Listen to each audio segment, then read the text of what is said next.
కొన్ని కొన్ని తగ్గుతాయి అట్లాంటి. మొన్న ఒరిస్సా ఉంది, ఒరిస్సాలో గవర్నమెంట్ వచ్చింది ఆఫ్టర్ 20 years ఒరిస్సాలో బీజేపీ గవర్నమెంట్ వచ్చింది. ఇవాళ తెలంగాణ 4 సీట్ల పైన 8 సీట్లు వచ్చినాయి. ఇవాళ ఆంధ్రప్రదేశ్ మీరు చూసిన పక్కగా ఉన్న ఆంధ్రప్రదేశ్లో ఇవాళ Bharatiya Janata party, Pawan Kalyan party, Telugu Desam party అలయన్స్లో బాగా కొట్లాడినాం కదా. 3 జెండాలు 3 కళ వేసి కొట్లాడినాం. పక్క రాష్ట్రంలో ఏమైంది మీరు చూస్తలేరా? ఎక్కడ పోయింది? నేను అందుకనే మీకు ఎక్కడన్నా మీరు కొంత కన్ఫ్యూజ్ అవుతున్నట్టు కనబడుతుంది. మీరు సరిగా విజువలైజ్ చేసుకోవడంలో, అర్థం చేసుకోవడంలో ఎక్కడైనా తక్కువ ఉన్నట్టు అనిపిస్తుంది. ఎన్నికల తర్వాత అవగాహనతో కూడిన పొత్తు కాదు.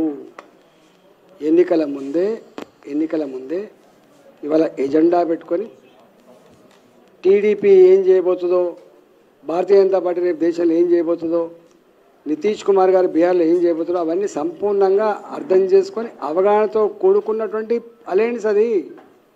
ఎన్డీఏ, దాని పేరే ఎన్డీఏ. మా ఎన్డీఏ ఇవాళ 270 సీట్లు రావాలి మా ఎన్డీఏకి. ఇక్కడ 296 సీట్లు వచ్చినాయి. సంపూర్ణ మెజారిటీతో ఉన్నటువంటిది ఇది. సంపూర్ణమైన మెజారిటీతో ఉన్నది. బాగా చెప్తా 5 సంవత్సరాల కాలం పాటు బ్రహ్మాండంగా ఉండి ఇవాళ మరోసారి దేశంలో అనేక రకాల అభివృద్ధి కార్యక్రమాలని నిర్వహించబోతున్న ప్రభుత్వం ఇది. ఇలా మొన్న పక్కకు రాష్ట్రం ఉన్నది. ఎన్ని సీట్లు వచ్చినాయి వాళ్ళకు? ఇవాళ ఎన్ని సీట్లు వచ్చినాయి చెప్పండి. ప్రజలు ఒకసారి అనుకున్నారంటే నచ్చకపోతే బండకేసి కొడితే ఎట్లుంటుందో మనం చూసినాం కల్లారా.